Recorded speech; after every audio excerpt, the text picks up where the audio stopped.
Salam sejahtera kepada semua penonton, tuan-tuan dan puan-puan yang dikasihi sekalian. Sebelum kita teruskan berita ini, sila pertimbangkan untuk tekan butang subscribe supaya Anda tidak ketinggalan isu hangat yang berlaku di Malaysia maupun luar negara.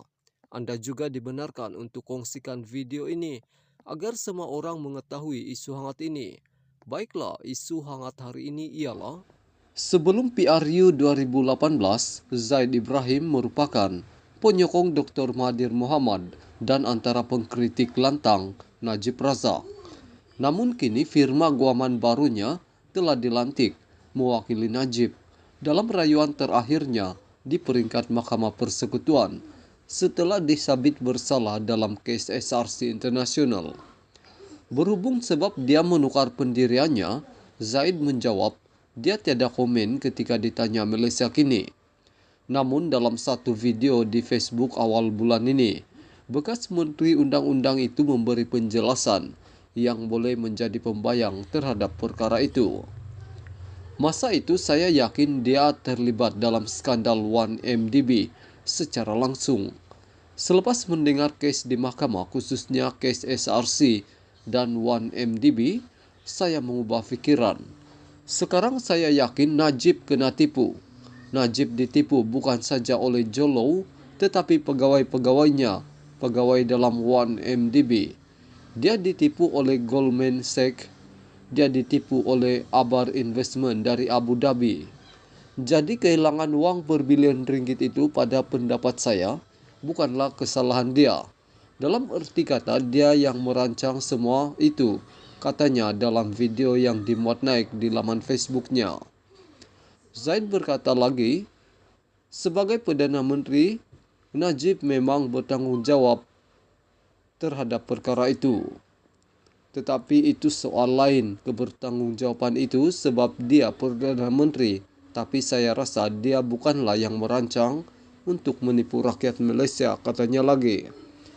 Zaid juga mendakwa tindakan kerajaan di bawah pimpinan Muhyiddin Yassin untuk menerima penyelesaian berjumlah AS 3 bilion dengan Goldman Sachs sebagai tidak adil.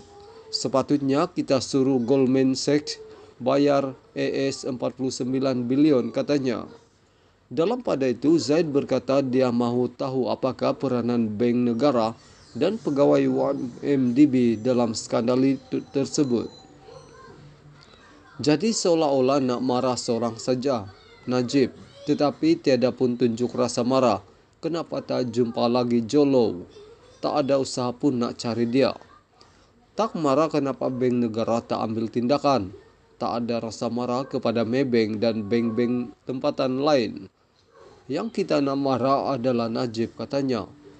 Merujuk kepada himpunan peguam untuk membantah penyiasatan terhadap hakim yang menjatuhkan hukuman bersalah terhadap Najib, dia berkata, tiada walk of justice. Untuk bring back Jolo, tiada orang walk for justice sebab hanya minta AS 3 bilion dari Goldman Sachs.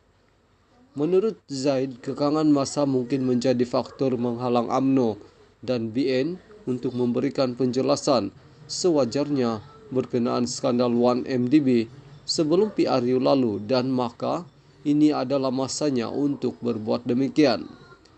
Bukan soal kita nak ketepikan keputusan hakim. Hakim buat keputusan dia.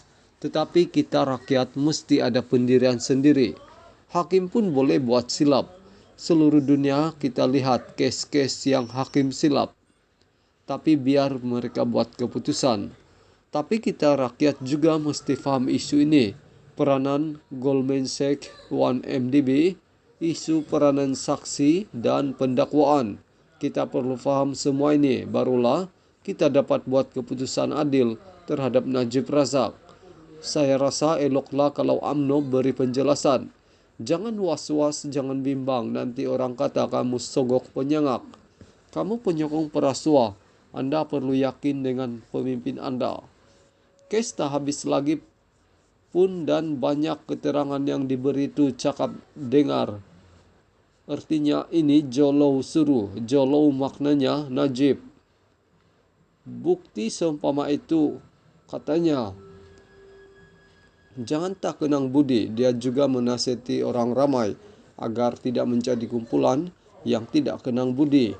Misalnya menjadi marah apabila Najib menghadap yang di Pertuan Agung untuk diundang untuk menjadi fasa pertama MRT laluan Putrajaya sebelum ia dilancarkan sebelum ini. Apa salahnya? Proses mahkamah belum selesai lagi. Anda mahu gelar dia banduan? Terpulang pada Anda. Lagipun Agung ini raja, nak jemput siapapun, terpulang kepadanya. Kalau Agung boleh ampun orang itu dan orang ini, takkanlah jemput ke rumah sendiri pun tak boleh, katanya. Kenyataan Zaid dalam video ini ternyata bertentangan dengan pendirian sebelumnya. Ketika itu berbanding menggesa orang untuk berlaku adil terhadap Najib. Dia menyuruh mereka untuk berhimpun bagi mendesaknya letak jawatan. Misalnya dalam satu tulisan di blognya pada 19 Februari 2016, bekas Menteri Undang-Undang itu menuduh Najib merusakkan institusi awam dan mewujudkan suasana ketakutan. Ketika itu dia juga menyangkal perbandingan skandal 1MDB dengan dakwaan rasuah terhadap Mahathir. Mahathir tidak pernah curi uang kerajaan, sama ada menerusi syarikat-syarikat yang berdaftar di Kepulauan Virgin British atau cara licik lain. Tidak satu sen pun, malah beliau juga